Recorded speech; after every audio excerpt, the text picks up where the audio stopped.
नमस्कार विद्यार्थी मित्रांनो, आज आपण आपल्या इयत्ता 8वीच्या मराठी विषयाच्या ऑनलाईन तासिकेमध्ये मी प्रथमतः घोरड सर तुमचं पुनश्च एकदा मनापासून हार्दिक स्वागत करतो आणि आपल्या इयत्ता 8वीच्या मराठी विषयाला शिकवायला सुरुवात करतो. विद्यार्थी मित्रांनो, आपण मागच्या तासाला मराठीचा पाठ क्रमांक 2 माझ्या देशावर माझे प्रेम आहे हा पाठ आपण शिकलो. आज आपण या तासाला पाठ क्रमांक 3 पाठाचं नाव आहे लाखाच्या टिंब टिंब टिंब कोटीच्या गप्पा.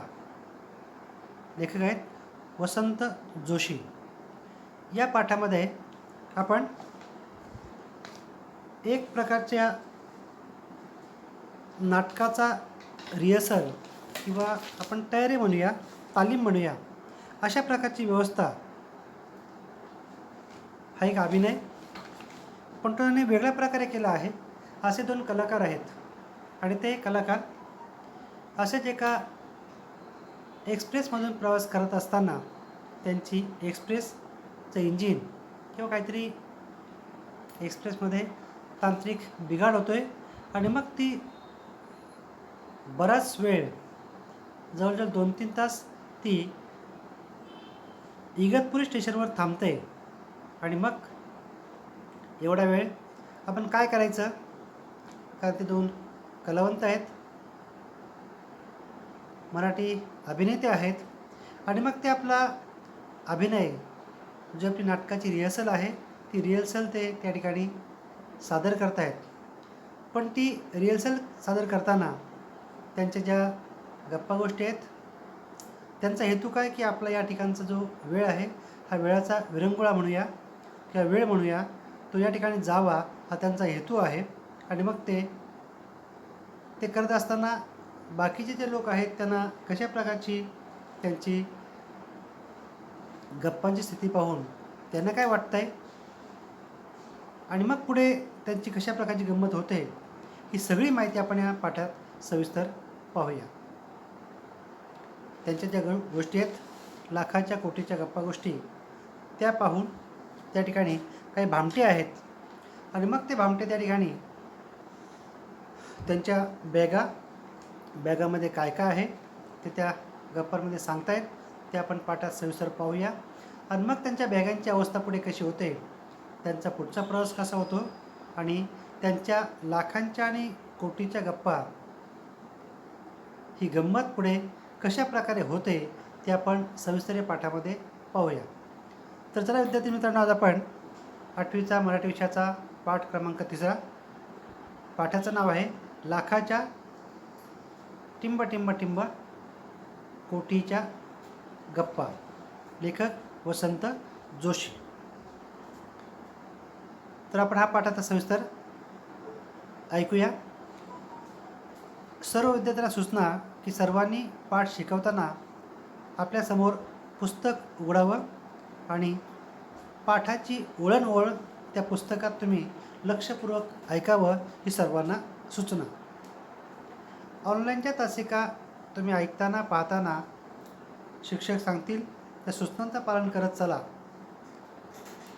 अजूनही बरीचशी मुलं गृहपाठ द्यायला विसरतात. याचा अर्थ असा ते ऑनलाईन लेक्चर पाहत नाहीत असं म्हणायला हरकत नाही आणि ती तुमची जी हाजिरी आहे तीच खऱ्या अर्थाने ही हाजिरी आहे असं म्हणायला हरकत नाही. तर चला आपण या पाठाला सुरुवात करूया. पाठ क्रमांक 3 लाखाच्या टिंब टिंब टिंब कोटीच्या गप्पा. लेखक वसंत जोशी. सर्वांनी आपल्यासमोर पुस्तक ठेवा आणि सर्व मुलांनी आपल्या पुस्तकात लक्ष द्यायचं आहे. इयत्ता 8वी बालभारती पाठ क्रमांक 3 लाखाच्या कोटीच्या गप्पा. वसंत जोशी. कथाकार, कवी, विनोदी साहित्याचे लेखक. त्यांनी कथा आणि कवितांबरोबर लोकनाट्ये, बालनाट्ये आणि बालकुमार वाङ्मयाचेही लेखन केले आहे. त्यांच्या कथांचे तमिळ आणि कन्नड भाषेत अनुवाद झाले आहेत. त्यांनी लिहिलेल्या बिनबियांच्या गोष्टींचे संग्रह लोकप्रिय आहेत. बिनबियांच्या गोष्टी आता या ठिकाणी आपण पाहतोय लेखक वसंत जोशी यांचा परिचय. त्यांचं साहित्य कोणतं आहे, त्यांच्या कथा कोणत्या आहेत, त्यांचे कविता संग्रह कोणते आहेत, लोकनाट्य कोणते आहेत, बालनाट्य कोणते आहेत, बालकुमार वाङ्मयाचं लेखन त्यांनी कशा प्रकारे केले आणि त्यांच्या कथांचे त्यांनी तमिळ आणि कन्नड या भाषेत अनुवाद म्हणजे काय रूपांतर केलं आहे. थोडक्यात अशी माहिती आपण या परिचयामध्ये पाहतोय. पुढे परिचय ऐका. गोष्टीतील प्रसंग काल्पनिक असले तरी त्यामधील व्यक्ती मात्र खऱ्या आणि सुप्रसिद्ध आहेत. थोडी गंमत, थोडी करमणूक आणि निर्मळ विनोद निर्मिती हा उद्देश डोळ्यांसमोर ठेवून या विनोदी गोष्टी लिहिल्या आहेत. त्यांचे या विनोदी गोष्टींच्या कथाकथनाचे कार्यक्रमही लोकप्रिय ठरले आहेत. आता आपण पाहिलं परिचय ऐकला की बिनबियांच्या गोष्टींतील प्रसंग काल्पनिक असले तरी त्यामधील व्यक्ती मात्र खऱ्या आणि सुप्रसिद्ध आहेत. या पाठामध्ये जी माहिती सांगितली आहे, आपण मगाशी परिचयाच्या पूर्वी जे आपण पाहिलं की त्या इगतपुरीच्या रेल्वे स्टेशनवर हे जे 2 प्रवासी आहेत, हे प्रवासी आपल्या नाटकाची हे तालीम करत आहेत आणि ती तालीम करताना त्यांचा वेळ जावा, कारण बराच वेळ 2 ते 3 तास या ठिकाणी ती एक्सप्रेस खोळंबून राहिलेली आहे. एवढा वेळ घालवणं त्यांना अशक्य आहे आणि म्हणून ते आपल्या या नाटकाची तालीम त्या ठिकाणी करत आहेत आणि म्हणून ते म्हणतात की त्यामधील व्यक्ती मात्र खऱ्या आणि सुप्रसिद्ध आहेत. त्याच त्या 2 व्यक्ती. कोणत्या व्यक्ती? ते कलाकार, अभिनेते आहेत. त्यांची नावं आपण शेवटी आपल्याला माहीत होतीलच. थोडी गंमत, थोडी करमणूक आणि निखळ विनोद निर्मिती हा उद्देश डोळ्यासमोर ठेवून या विनोदी गोष्टी लिहिल्या आहेत. आता यात काय सांगितलं आहे? थोडी गंमत म्हणजे मुलांचं थोड्याफार प्रमाणात या ठिकाणी मनोरंजन व्हावं, मुलांचं मन या ठिकाणी रमावं, त्यांना गंमत वाटावी, थोडी मुलांची करमणूक व्हावी आणि निखळ विनोद निर्मिती. निखळ म्हणजे काय? स्वच्छ, कुठल्याही प्रकारचा या ठिकाणी भाव सांगितलेला नाही. निखळचा अर्थ काय? निशुद्ध, निस्वार्थी, थोडक्यात स्वच्छ. म्हणजे जो सांगितला आहे तो विनोद कसा सांगितला आहे? अगदी मनामधून सांगितलं आहे असं लेखक सांगतायत आणि म्हणून हा उद्देश त्यांनी डोळ्यासमोर ठेवून या विनोद गोष्टी लिहिल्या आहेत. त्यांचे या विनोदी गोष्टींच्या कथाकथनाचे कार्यक्रमही लोकप्रिय आहेत आणि मग त्यांच्या लेखकांच्या म्हणजे वसंत जोशी यांच्या विनोदी गोष्टी ज्या आहेत, त्यांचे कथाकथन आहेत, त्यांचे कार्यक्रम लोकांनी डोक्यावर घेतले आहेत, लोकांना खूप आवडले आहेत, लोकप्रिय झाले आहेत असं सांगतात. हा होता विद्यार्थी मित्र हो आपले लेखक वसंत जोशी यांचा परिचय. आता आपल्या पाठात ते काय सांगतात ते आपण पुढे ऐकूया. प्रस्तुत पाठात 2 सुप्रसिद्ध मराठी अभिनेते रेल्वेमध्ये इंजिन बिघाड झाल्यामुळे रेल्वे स्टेशनवर थांबतात. त्यानंतर त्यांच्यात लाखा कोटींच्या गप्पा सुरू होतात. परंतु पाठाच्या शेवटी या सर्व गप्पांना वेगळीच कलाटणी मिळते आणि आपणाला हसू आवरत नाही. प्रस्तुत पाठ हास्य कल्लोळ बिनबियांच्या गोष्टी या संग्रहातून घेतला आहे. आता या ठिकाणी प्रस्तुत पाठ ते म्हणतात की 2 सुप्रसिद्ध मराठी अभिनेते, मगाशी आपण सांगितल्याप्रमाणे वरच्या परिचयामध्ये गेलं बघा की बिनबियाच्या गोष्टीतील ओळ क्रमांक 3 परिचयामधली बिनबियांच्या गोष्टींमधील प्रसंग काल्पनिक असले तरी त्यामधील व्यक्ती मात्र खऱ्या आणि सुप्रसिद्ध आहेत. त्याच 2 व्यक्ती कोणत्या? प्रस्तुत पाठामध्ये 2 सुप्रसिद्ध मराठी अभिनेते रेल्वेच्या इंजिनमध्ये बिघाड झाल्यामुळे रेल्वे स्टेशनवर थांबतात. तेच ते 2 मराठी अभिनेते आहेत. सुप्रसिद्ध आहेत, सर्वांना माहिती आहेत, तुम्हालाही ते माहिती असतीलच आणि म्हणून ते अभिनेते रेल्वे इंजिनमध्ये बिघाड झाल्यामुळे बराच वेळ त्या ठिकाणी ते थांबतात. स्टेशनचं नाव आहे इगतपुरी, पुढे आहे ते. त्यानंतर त्यांच्यात लाखा कोटीच्या गप्पा सुरू होतात.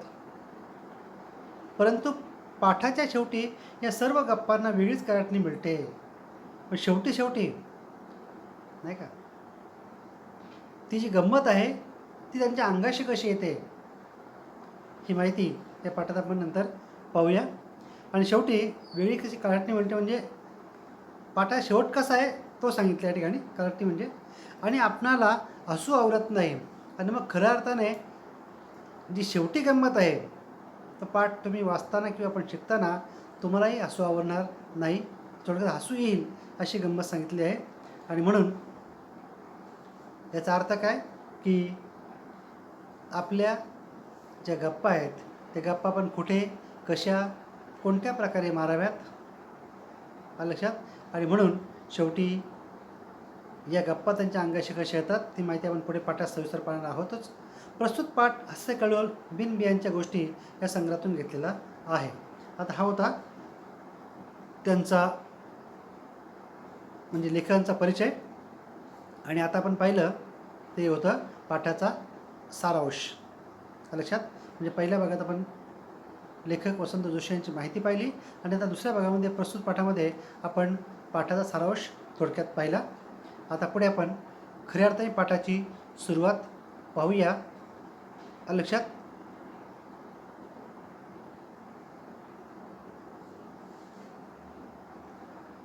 इंजिनमध्ये बिघाड झाल्यामुळे नागपूर दादर एक्सप्रेस इगतपुरी स्टेशनवर 3 तास थांबून राहिली.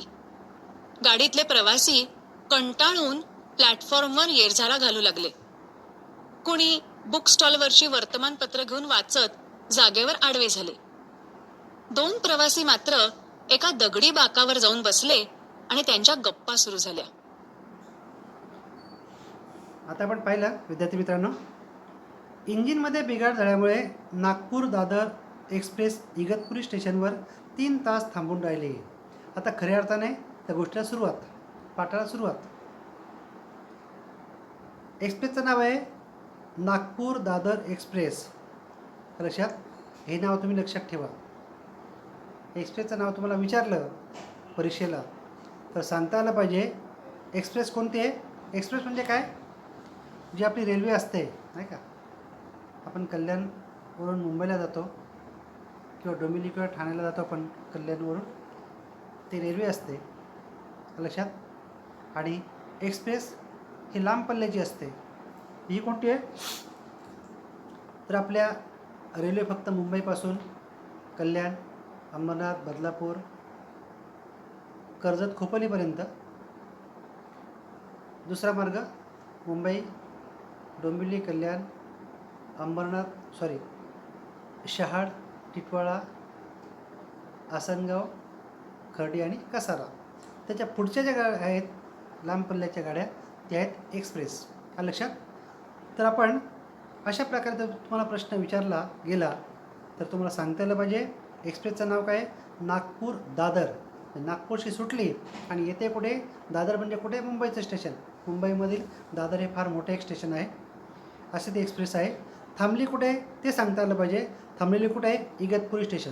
तर इगतपुरी कुठं आलं, नाशिकवरून ती एक्सप्रेस सुटली की मला वाटतं पहिलंच ते स्टेशन आहे इगतपुरी. या ठिकाणी ती एक्सप्रेस थांबलेली आहे लक्षात. आता गाडीतले सर्व प्रवासी कंटाळून प्लॅटफॉर्मवर येरझारा घालू लागले.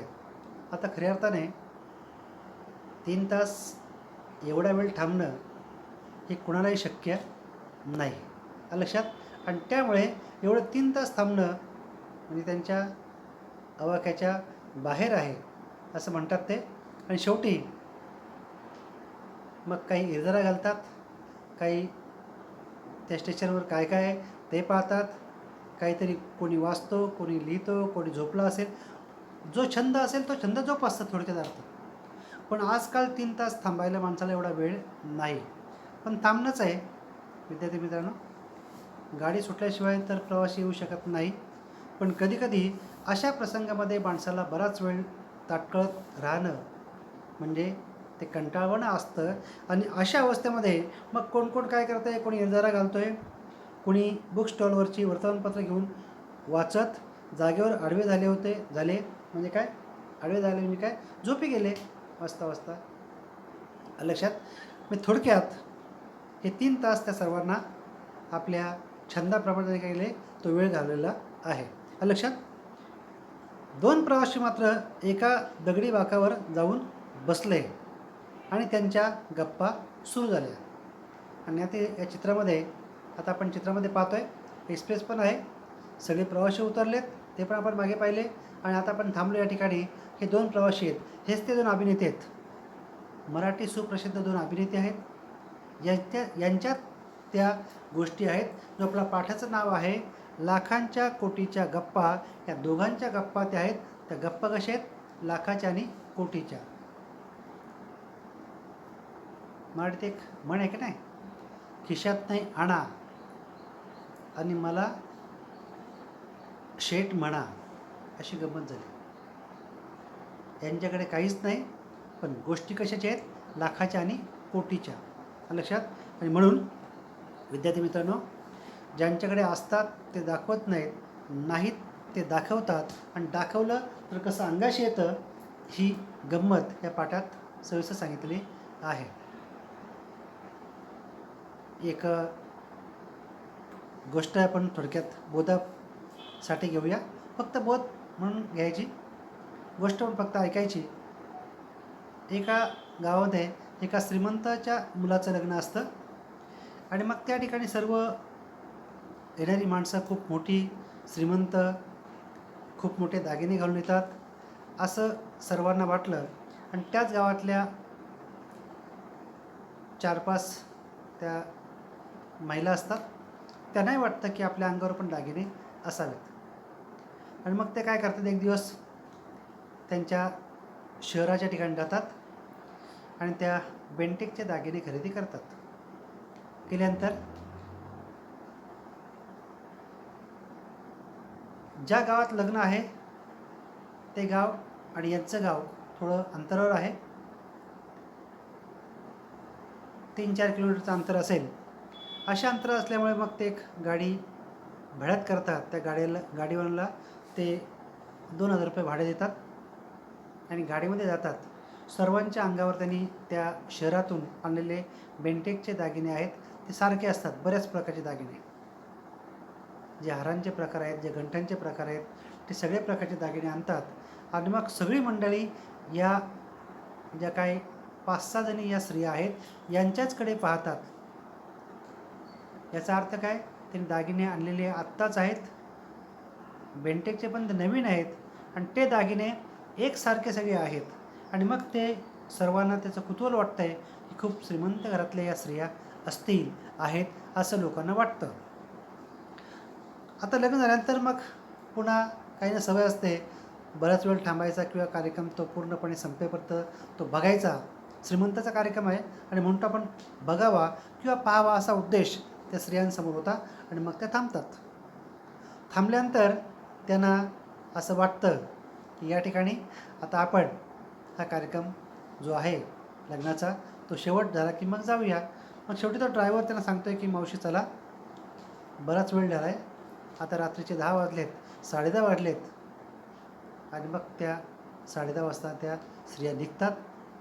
जाताना असं थोडासा जंगलाचा भाग असतो आहे आणि त्यांची ती गाडी अज्ञात किंवा चोर म्हणूया आपण, ते अडवतात. अडवताना ते पाहतात एवढ्या 5-6 स्त्रिया आहेत, एकच फक्त ड्रायव्हर आहे. तो ड्रायव्हर उतरल्यानं सांगितलं की हा जो भाडा आहे माझा 2,000 रुपये, हे भाडा घ्या, हे पैसे भाड्याचे तुम्हाला घ्या, पण मला काही मारू नका. आणि मग त्या स्त्रियांना ते बघतात तर यांच्या अंगावर एवढे दागिने आहेत, अर्धा किलो दागिने. अर्धा किलो म्हणजे किती? 1 तोला म्हणजे किती ग्राम? 10 ग्राम, नाही का? अर्धा किलो म्हणजे किती ग्राम झाले? 500 ग्राम, नाही का? लक्षात. म्हणजे 50 तोळे असं म्हटलं हरकत नाही, 500 ग्राम म्हणजे. आणि मग एवढे दागिने, एवढे जे पैसे, मग ते हिशोब करतात आणि मग ते आनंदात नाचतात. तर पुढे काय होतं मित्रांनो, ते दागिने बेंटेकचे आहेत, चोरांनी घेतले, ते चालले होते. आणि त्यातलीच एक स्त्री, त्यांची प्रमुख जी असते, ती बोलली नाही का की नेतात तर न्या, खोटेच तर आहेत. काय बोलली ती, बोलायची आवश्यकता नव्हती, नाही का. आपण पाहतो लाखाच्या कोटीच्या गप्पा यातलं एक उदाहरण. आणि ती पटकन बोलली, नेतात ते न्या, खोटेच तर आहेत असं बोलल्यानंतर त्यांचा वेळ पण गेलेला असतो, ते रागावले असतात, ते त्या स्त्रियांना भरपूर मारहाण करतात. लक्षात. आणि मग शेवटी याचा अर्थ काय, जे नाही त्याचा आपण विनाकारण काय करतोय, मोह करतोय.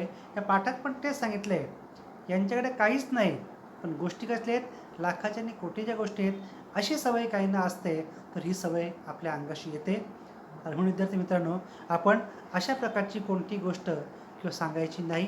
असेल तरीही जीवनामध्ये असे काय प्रसंग येतात. याचा अर्थ काय, जी आपली स्तुती, ती आपली जी स्तुती आहे ती आपली स्तुती आपण करायची नाही.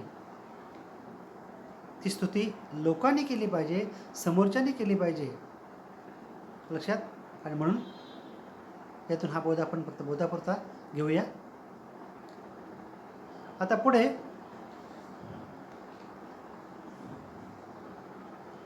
सुमारे 1 तासभर गप्पा मारल्यानंतर ते दोघंही कंटाळले. त्यांनी चहा मागवला. चहा घेतल्यानंतर त्यांच्या गप्पा पुन्हा रंगल्या. ते एवढ्या मोठ्यानं हसत आणि बोलत होते की त्यांचा शब्द दूरवर ऐकू जात होता. त्या 2 प्रवाशांमध्ये एक म्हातारा होता आणि दुसरा तरुण.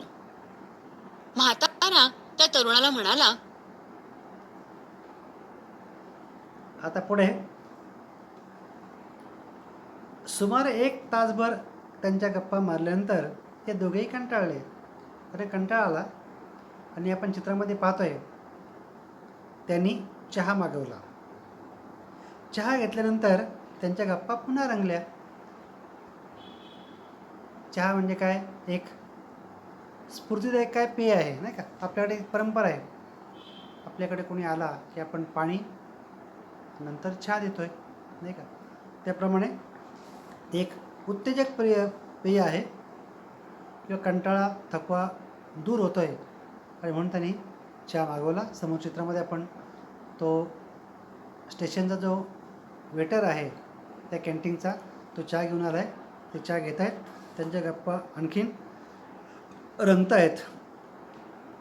ते एवढ्या मोठ्याने हसत आणि बोलत, ते मनसोक्त असतायत, बोलतायत, पण आपण कुठे आहोत, हे ठिकाण गर्दीचं आहे, इथे सर्व प्रवासी आहेत याचं भान त्यांना नाही. आणि त्यामुळे इतके जोराने बोलतात, असतायत. म्हणजे मित्रांतून आपण बोध काय घ्यायचा, की आपण कुठे आहोत याचं भान आपल्याला असायला हवं. आपल्या बोलण्याने, आपल्या हसण्याने समोरच्याला किंवा कुणालाही त्रास होणार नाही याची काळजी आपण घेतली पाहिजे, ही त्यांनी घेतलेली नाही. लक्षात. आणि म्हणून ते एवढे जोरामध्ये हसत आणि बोलत होते की त्यांचा शब्द दूरवर ऐकू जात होता.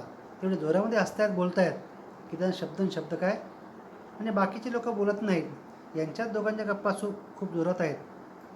म्हणजे आपलं बोलणं एवढं लांब दूरवर जाईल एवढंही मोठ्याने बोलणं नसावं, त्यामध्ये समोरच्याला त्रास होतोय. हा एक आपण बोध घेऊया.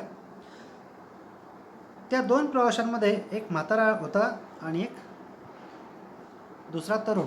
त्या चित्रामध्ये आपण पाहतोय, नाही का, समोरचा जो आहे त्याच्याकडे बॅग आहे, थोडं टक्कलसारखं वाटतं आहे. समोरचा तो म्हातारा आहे आणि त्याच्या पुढे जो बसला आहे, नाही का, त्याच्या अंगामध्ये कोट आहे, तो तरुण आहे. हे दृश्य आपण पाहतोय. आता पुढे म्हातारा होता आणि दुसरा तरुण.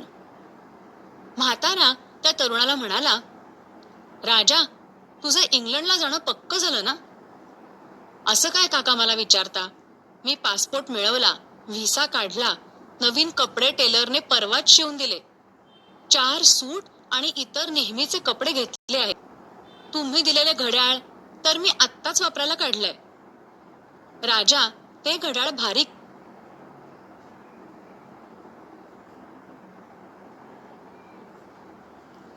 आता म्हातारा त्या तरुणाला म्हणाला, राजा, आता ही सुरुवात झाली पाठाला खऱ्या अर्थाने. त्यांच्या ज्या गप्पा रंगल्या आहेत त्या गप्पा आता सुरू झाल्या. विद्यार्थी मित्रांनो, आता लक्षपूर्वक ऐका. तो जो म्हातारा तरुण आहे, व्यक्ती त्या तरुणाला म्हणतो आहे, त्या तरुणाचं नाव काय? राजा, तुझं इंग्लंडला जाणं पक्कं झालं ना? तो चालला आहे कुठे? इंग्लंडला. आलं लक्षात? आता हा अभिनय आहे, ही नाटकाची तालीम आहे. पण समोरच्या लोकांना काही माहिती नाही. लोकांना वाटतं की जे गप्पा मारतात त्या गप्पा खरोखरच्या आहेत असं प्रवाशांना वाटतं. पुढे चित्रामध्ये आपण ते पाहणार आहोतच. तो राजा म्हणतोय, असं काय काका मला विचारता? पण त्याही पण प्रश्नाचे नाही बघा. म्हणजे काय? हा प्रश्न विचारला आहे. वाक्याच्या शेवटी प्रश्नचिन्ह असेल नाही का, तर आपण काय समजायचं नाही का, ह्या का विचारला आहे? प्रश्न विचारला आहे. हा प्रश्नचिन्ह असतो. लक्षात? त्याला म्हणतात प्रश्नचिन्ह. मी पासपोर्ट मिळवला, व्हिसा काढला. आता परदेशात जायचं असेल, आपल्या भारतातून परदेशात जायचं असेल तर तो पासपोर्ट काढावा लागतो आहे आणि व्हिसा काढावा लागतो आहे. तो मिळाला की तरच आपण जाऊ शकतो, अन्यथा आपल्याला जाता येत नाही. लक्षात? ही आपली तरतूद आहे शासनाची. नवीन कपडे टेलरने परवाच शिवून दिले. 4 सूट आणि इतर नेहमीचे कपडे घेतले आहेत. तुम्ही दिलेले घड्याळ तर मी आत्ताच वापरायला काढलं आहे. आणि पुन्हा तरुण म्हणतोय की 4 सूट, इतर नेहमीचे कपडे, आणि तुम्ही काकांना सांगतो तो की काका तुम्ही जे मला घड्याळ दिलं आहे ते मी आत्ताच वापरायला काढलेलं आहे. लक्षात? आता खऱ्या अर्थाने पाठाला सुरुवात. आणि या 2 तरुण आणि म्हातारा जो प्रवासी आहे यांचा जो संवाद आहे हा खऱ्या अर्थाने पाठाला काय की पाठाला सुरुवात आहे. पुढे ऐका. तर मी आत्ताच वापरायला काढलंय. राजा, ते घड्याळ भारी किमतीचं आहे. 10,000 मोजलेत. पिट्सबर्गला ते घड्याळ खास तुझ्यासाठी घेतलं होतं. विमान प्रवासासाठी तुला 50,000 रुपये पुरतील ना? मुंबईला गेल्यानंतर मी तत्काळ तेवढी रक्कम तुला देईन. पण बेटा, सांभाळून जायचं बरं का? आता पुढे तो पुन्हा म्हातारा व्यक्ती त्या तरुण व्यक्तीला म्हणतोय की राजा, ते घड्याळ भारी किमतीचं आहे. तुला तो बोलला की नाही, तुम्ही दिलं काका घड्याळ मी आत्ताच वापरायला काढलं आहे. तेव्हा तो राजा म्हणतोय की तो म्हातारा व्यक्ती म्हणतोय की राजा, ते जे घड्याळ आहे ना ते फार भारी किमतीचं आहे. म्हणजे थोडक्यात महाग आहे. त्याची किंमत खूप जास्त आहे. किती जास्त आहे? 10,000 रुपये मोजले आहेत. म्हणजे किती हजारचं घड्याळ आहे ते? 10,000 रुपयाचं घड्याळ आहे असा अर्थ या ठिकाणी ते सांगत आहेत. पुढे म्हणतात पीटर्सबर्ग. आता ते पीटर्सबर्ग झालं आहे. पीटर्सबर्गला ते घड्याळ खास तुझ्यासाठी घेतलं होतं. आता विद्यार्थी मित्रांनो, पीटर्सबर्ग म्हणजे काय? Saint Petersburg. तर रशियातील हे फार मोठे एक शहर आहे. या शहराची स्थापना झार पीटर द ग्रेट यांनी 27 मे 1703 मध्ये या शहराची स्थापना केली आहे. या पीटर्सबर्गची लोकसंख्या 5,351,935 इतकी अंदाजे आहे. पीटर्सबर्ग शहराची अधिकृत भाषा आहे रशियन. लक्षात? हे रशियातील फार मोठं शहर आहे आणि रशियाचे एक महत्त्वपूर्ण असं धार्मिक, वैज्ञानिक व सांस्कृतिक असं केंद्र मानलं जातं. तर विद्यार्थी मित्रांनो, आपण थोडक्यात या पीटर्सबर्गची माहिती पाहिली. तो म्हातारा व्यक्ती म्हणतो आहे की राजा, मी तुला घड्याळ जे आणलं आहे ते कुठून आणलं आहे? पीटर्सबर्ग म्हणून आणलं आहे आणि त्याचे किती मोडलेत मी? 10,000 रुपये मोडले आहेत असं तो म्हणतो आहे. आणि म्हणून पुढे म्हणतात की विमान प्रवासासाठी तुला 50,000 रुपये पुरतील ना? पुन्हा प्रश्न विचारला आहे नाही का, की राजा, तुला ज्या विमान प्रवासासाठी तू चालला आहेस त्याला मी किती तुला 50,000 रुपये ठेवले आहेत, तुला ते पुरतील ना? म्हणजे पुरेसे आहेत ना, की आणखी देऊ, कमी पडतील असा अर्थ नाही का, असं म्हणतात. मुंबईला गेल्यानंतर मी तत्काळ तेवढी रक्कम तुला देईन, पण बेटा सांभाळून द्यायचं बरं का? पुन्हा उद्गार चिन्हात शेवटी. मुंबईला गेल्यानंतर मी तत्काळ तेवढी रक्कम तुला देईन. हे पण उद्गारचिन्ह आहे. उद्गारचिन्ह अर्थ काय? आश्चर्य वाटणं. आणि पुढचा उद्गारचिन्ह आहे, पण बेटा सांभाळून जायचं बरं का. उद्गारचिन्ह. विद्यार्थी मित्रांनो, तुम्ही नाही का, समजा सहलीला, आपली शाळेची सहल असते, तुम्ही शाळेच्या सहलीला येतात तेव्हा तुमचे घरची आईवडील, मोठे भाऊ बहीण, काका काकू नाही का, शेजारी आपले सांगतात, काय सांगतात? हेच वाक्य ते, सांभाळून जायचं बरं का. नाही का, कोणाशी भांडण करायचं नाही, मस्ती करायची नाही, उड्या मारायच्या नाही आणि सरांना त्रास द्यायचा नाही. म्हणजे काय सर सांगतील ते ऐकायचं असं अर्थ, नाही का. पण सांगतात, पुन्हा पुन्हा सांगतात. आणि त्यामुळे तो म्हातारा व्यक्ती त्या राजाला सांगतोय की आपण या ठिकाणी मुंबईला गेल्यानंतर तुला जी रक्कम आहे ती मी तुला तत्काळ देईन असं म्हणतात. पण बेटा सांभाळून जायचं बरं का, असं त्यांनी काय केला, सल्ला दिलेला आहे. पुढे, पण काका, तुमच्या 50,000 इंग्लंडला मी 3 वर्षे कशी काढणार? बॅरिस्टर कसा होणार? किमान 15 लाख किरकोळ खर्चासाठी लागतील. कोट्याधिपती काकाचा हा पुतण्या कुठल्या तरी घाणेरड्या हॉटेलात राहिलेला तुम्हाला चालेल का? नको नको, तू एक स्वतंत्र बंगलाच घे. तुझ्या अभ्यासाला निवांत जागा हवी. त्यास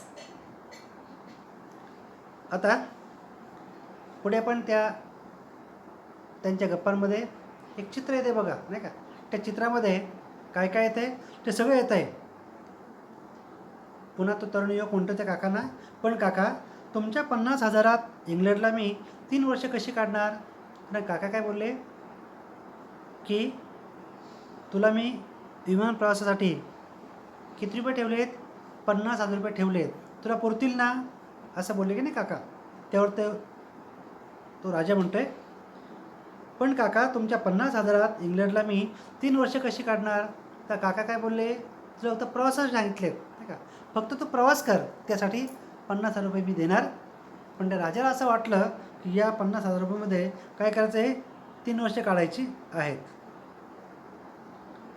पुढे म्हणतो तो प्रश्न त्याला पडला, कशी काढणार? पुढचा प्रश्न आहे, बॅरिस्टर कसा होणार? बॅरिस्टर म्हणजे काय? वकील, नाही का, लॉ. आणि त्यामुळे तो राजा जो आहे तरुण युवक, तो वकिलीचा कोर्स LLB करायला चाललेला आहे. आणि म्हणून तो म्हणतो आहे की एवढ्या 3 वर्ष मग मी त्या 50,000 रुपयात कसं राहणार? माझा खर्च जास्त आहे. तो पुढे म्हणतो आहे की किमान 15 लाख किरकोळ खर्चासाठी लागतील. कोट्याधिपती काकाचा हा पुतण्या कुठल्या तरी घाणेरड्या हॉटेलात, तर पुढे चित्रामध्ये ते हॉटेल आले की नाही, चांगलं हॉटेल. मी थोडक्यात म्हणजे मोठ्या लोकांची स्वप्न, त्यांचं राहणीमान कसं असतं, मोठं असतं असा अर्थ घेऊया. लक्षात विद्यार्थी मित्रांनो. तो काय म्हणाला, राजा म्हणाला की कोट्याधिपती काकाचा हा पुतण्या कुठल्या तरी घाणेरड्या हॉटेलात राहायला तुम्हाला चालेल का? नाही का, हा झाला एक अहंकाराचा भाग, हा गर्वाचा भाग झाला. आणि त्यामुळे त्याचं म्हणणं असं आहे की मी चांगल्याच 5 स्टार हॉटेलमध्ये राहणार. आणि मग त्याला खर्च किती सांगितला, आणि त्याने खर्च सांगितला 15 लाख रुपये. ते काका म्हणाले नको नको, तू एक स्वतंत्र बंगलाच घे, तुझ्या अभ्यासाला निवांत जागा हवी. तू काय कर, या ठिकाणी तू चांगल्या प्रकारची निवांत अशी जागा घे आणि किंवा बंगला घे, म्हणजे तुला जो अभ्यास करायला वेळ आहे तो वेळ चांगल्या अर्थाने मिळेल, चांगल्या प्रकारे मिळेल, असं ते म्हणतायत. पुढे, का वर्षाला किमान 15 लाख, याप्रमाणे 3 वर्षासाठी 45 लाख लागतील. आता एका वर्षाला 15 लाख आणि तो राजा त्या ठिकाणी किती वर्ष राहणार आहे? 3 वर्ष. 15 × 3, 15 त्रिक 45, म्हणजे 45 लाख रुपये खर्च लागतील असा तो राजा त्या काकांना सांगतोय. तर ह्या त्यांच्या काय आहेत, हे त्यांच्या गप्पा आहेत. त्या गप्पा कशा आहेत? त्यांच्या नाटकाची तालीम आहे. पण जे इगतपुरी स्टेशनला जे प्रवासी आहेत, त्या एक्सप्रेसमधून जे प्रवासी उतरले, ते यांच्या मोठ्याने चाललेल्या गप्पा शांतपणे ऐकतात. आता ऐकणाऱ्यांपैकी काही भामटे पण आहेत, काही चोर पण आहेत आणि काहींच्या तोंडाला पाणी सुटलं आहे की एवढे पैसे यांच्याकडे आहेत. आणि पुढे ते सांगतायत की हे पैसे कुठे आहेत, कसे आहेत, ते आता पुढे आपण ऐकूया. त्याची सोय मी आता या क्षणालाही करू शकतो. बॅगेत शेअर्स विकल्याची रक्कम नगद 80 लाख आहे. आत्ताच देऊ का? काय बोलले ते काका? त्याची सोय मी आत्ता या क्षणालाही करू शकतो. या क्षणाला याचा अर्थ काय? म्हणजे आत्ता माझ्याकडे पैसे आहेत असा अर्थ, नाही का? आणि सर्व प्रवासी ते ऐकतात. ते काका बोलले त्याची सोय मी आत्ता या क्षणालाही करू शकतो. बॅगेत शेअर्स विकल्याची रक्कम नगद म्हणजे काय? रोख आहे, रोख कॅश आहे. लक्षात? 80 लाख आहे. आत्ताच देऊ का? पुन्हा प्रश्नचिन्ह. आता हे वाक्य त्या स्टेशन कोणतं विद्यार्थी मित्रांनो? इगतपुरी. या स्टेशनच्या त्या ठिकाणी असणाऱ्या बऱ्याचशा प्रवाशांनी हे वाक्य ऐकलं आहे. लक्षात? आता पुढे बघा, त्यांच्या बॅगेमध्ये आता काय काय आहे. तो राजा आता काकांकडे काय काय ऑफर करतो आहे, काय काय मागतो आहे. ही सगळी काय आहे? ही नाटकाची त्यांची तालीम आहे. पण लोकांना माहिती नाही, प्रवाशांना माहिती नाही, किंवा जे भामटे चोर आहेत त्यांनाही याची कल्पना नाही. त्यांच्या मते खऱ्या अर्थाने हे श्रीमंत आहेत आणि यांच्या बॅगेमध्ये आता या क्षणाला एवढे पैसे आहेत, एवढी रक्कम आहे. लक्षात? आणि म्हणून त्यात पुढे गंमत काय होते ते आपण पुढे पाहूया. आता पुढे, नको, गाडीत बसल्यावर द्या. पण काका, एक मोटारही मला लागेल. रोज मला कॉलेजात गाडीनंच जावं लागणार, नाही का? मी चालत कसा जाणार? 20 लाख तरी त्यासाठी लागतील. ती रक्कमही. आता पुढे राजा काय बोलला? काका बोलले की नाही की आता माझ्याकडे किती आहेत? 80 लाख आहेत. आता लगेच देऊ का? तर काकांचा बघा बॅगमध्ये हात आहे. या बॅगमध्ये किती आहेत? 80 लाख आहेत. नगद म्हणजे रोख आहेत असं ते चित्र दाखवत आहे. चित्रामध्ये सर्व ही माहिती आपण अभ्यासतो किंवा पाहतो आहे. व्यवस्थितपणे पाहत चला. तो राजा बोलला की नको, गाडीत बसल्यावर द्या. म्हणजे पैसे आहेत पण कुठे द्या? मी गाडीत बसलो की मग मला द्या. पण काका, एक मोटारही मला लागेल. आता पुढची ऑफर त्याची काय? पुढची मागणी काय की मला काय लागेल? कॉलेजला यायला मोटार लागेल, नाही का? मोटार म्हणजे कार लागेल. रोज मला कॉलेजात गाडीनंच जावं लागणार, नाही का? पुन्हा प्रश्न, मी चालत कसं जाणार? 20 लाख तरी त्यासाठी लागतील. आता गाडीला खर्च किती? विकत घ्यायला 20 लाख रुपये गाडीला लागतील.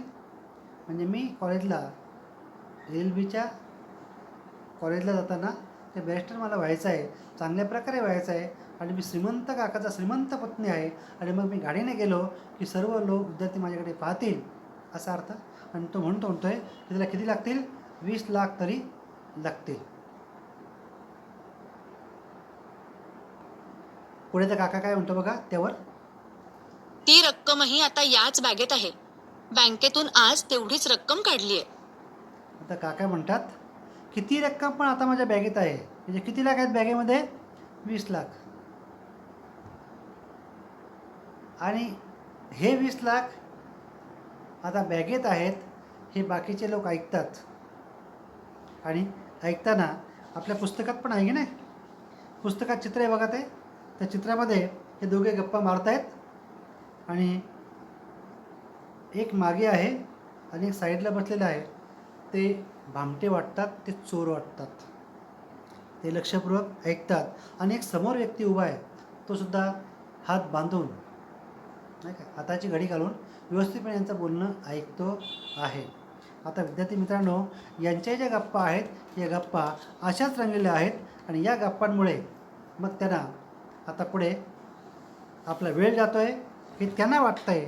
पण शेवटी त्यांचा गैरसमज कशा प्रकारे होतो आहे हे त्यांना समजत नाही किंवा त्यांच्या ते लक्षात पण येत नाही.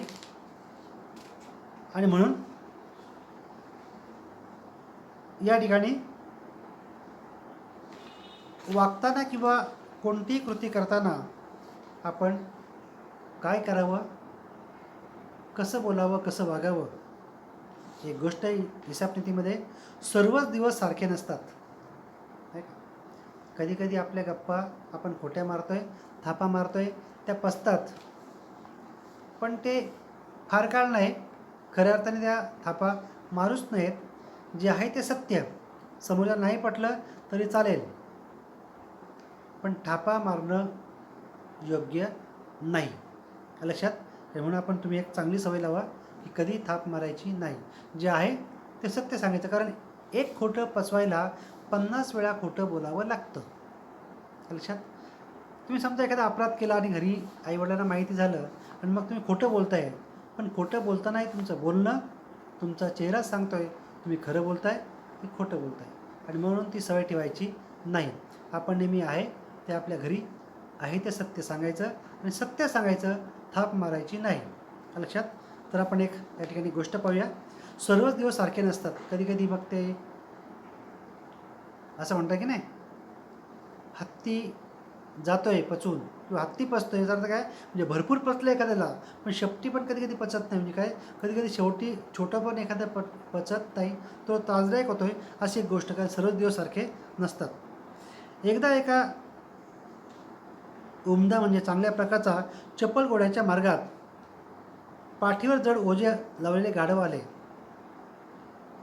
म्हणजे एका रस्त्याने चांगल्या प्रकारचा चप्पल असा घोडा असतोय आणि त्याच्या मार्गामध्ये पाठीवर जड ओझे लावलेले एक गाढव येत आहे. पाठीवरच्या ओझ्यामुळे ते हळूहळू चालत होते. त्या गाढवाच्या पाठीवर ओझं आहे, ते हळूहळू चालत आहे. घोड्याला ते सहन झालं नाही. तो जोरात ओरडला, ए गाढवा, बाजूला हो. आता त्या घोड्याला माहिती नाही गाढवाच्या पाठीवर खूप ओझं आहे. त्याला माहिती आहे, पण तो मुद्दाम बोलला, बाजूला हो लवकर, नाहीतर तुझ्या पाठीत लाथ आणून पुढे जाईन मी. म्हणजे त्या घोड्याला अहंकार होता. घोडा ऐटीत चालला आहे, अंगात शक्ती आहे, अहंकार आहे शक्तीचा, गर्व आहे. आणि समोरच्या गाढवाच्या पाठीवर खूप मोठं ओझं आहे. तो सावकाश चालला आहे आणि हा त्याला दम देतो आहे, बाजूला हो, नाहीतर लाथ आणून पुढे जाईन मी. मला बरीच कामं आहेत. आणि पुढे काय बोलला तो, मला बरीच कामं आहेत. नाही का. कामं सर्वांना असतात, रिकामं असं कोणी जगात नाहीच. सर्वांना कामं असतात, पण असं सांगायचं नाही. नाही का. आवड त्याला सवड. आणि म्हणून मला एक काम आहे, मला बरीच कामं असतात, असं वाक्य कधी म्हणायचं नाही. म्हणून मी सांगितलं, आवड त्याला सवड असते. कोणी बोललं चला कीर्तनाला, नाही ना मला बरीच कामं आहेत. तसा एक उदाहरण. घोड्याचा दमदार आवाज ऐकून बिचारे गाढव रस्त्याच्या कडेला गेले. पाठीवर छानदार खोगीर असलेला घोडा वेगाने निघून गेला. आणि मग त्या घोड्याला ती जागा मिळाली, रस्ता मोकळा झाला आणि तो घोडा जोराने वेगाने पुढे पळत गेला. कारण तो त्याच्या पाठीवर कोणतं ओझं नाही आणि गाढवाच्या पाठीवर खूप ओझं आहे. काही वर्षांनी त्या दोघांची पुन्हा गाठ पडली. आपण पाहतो गोष्ट सर्वच दिवस सारखे नसतात. नाही का. आज त्या घोड्याचे दिवस आहेत, उद्या गाढवाचे येतील. त्याप्रमाणे मी समोरच्याला कमी लेखायचं नाही, असा फक्त बोध यातून गोष्टीतून घेऊया. काही वर्षांत त्या दोघांची पुन्हा गाठ पडली. मात्र त्यावेळी म्हातारा झालेला घोडा शेणखताची गाडी उडीत होता. आता तो घोडा आता म्हातारा झाला आहे. हा जो काय करतो आहे, ज्या बैलगाडीला बैल जुंपतात त्या बैलगाडीला तर तो घोडा जुंपला आहे, कारण तो म्हातारा झाला आहे. नाही का. गाढवाच्या पाठीवर ओझे होते, परंतु ते पूर्वीपेक्षा कमी होते. तर त्या गाढवाच्या पाठीवर आता ओझं आहे, पण आता पूर्वीपेक्षा कमी आहे. घोड्याकडे पाहून गाढव म्हणाले, काय घोडेराव, आहे का ओळख? आज तुम्हाला काही दिसत नाही. पाठीवरचे सुंदर खोगीरही गेले आहे आणि आज तुम्ही माझ्यासारखेच ओझे वाहताय. आता तुमच्या पाठीवर खोगीर नाही, नाही का. आता तुम्ही माझ्याप्रमाणे ते ओझे वाहताय, असं तो गाढव त्याला टोचून किंवा मुद्दा म्हणून तो म्हणाला. काय करणार बाबा, घोडा म्हणतोय, काय करणार बाबा, शक्ती नाही, शक्ती कमी झाली, म्हातारपण आलं आहे. घोडा मान खाली घालीत म्हणाला, घोडेराव, तर गाढव म्हणतोय की घोडेराव, अहो सर्वच दिवस सारखे नसतात. लक्षात? ही ती गोष्ट. आपल्या आयुष्यात चढउतार हा असतोच, मात्र ते जाणीव आपण ठेवायला हवी, नाही का? तर विद्यार्थी मित्रांनो, ही आपण गोष्ट पाहिली की सर्वच दिवस सारखे नसतात. याचा अर्थ काय? की समोरच्याला कधी कमी लेखायचं नाही. समोरचा गरीब आहे, दुबळा आहे, अपंग आहे, त्याचा अपमान करायचा नाही. आपल्या शक्तीचा, आपल्या गर्वाचा, आपल्या हुशारीचा, आपल्या बुद्धीचा अहंकार कधीच बाळगायचा नाही. जो असं बाळगत नाही, अहंकार करत नाही, तो खूप मोठा होतो. असा फक्त सारांश बोधातून घेऊया. तर विद्यार्थी मित्रांनो, आज आपण या ठिकाणी हा पाठ थांबूया. राहिलेला पुढचा जो भाग आहे या पाठाचा, तो आपण पुढच्या मराठीच्या तासाला शिकूया. तोपर्यंत अभ्यास करा, घरीच राहा, सुरक्षित राहा, स्वतःची काळजी घ्या. धन्यवाद.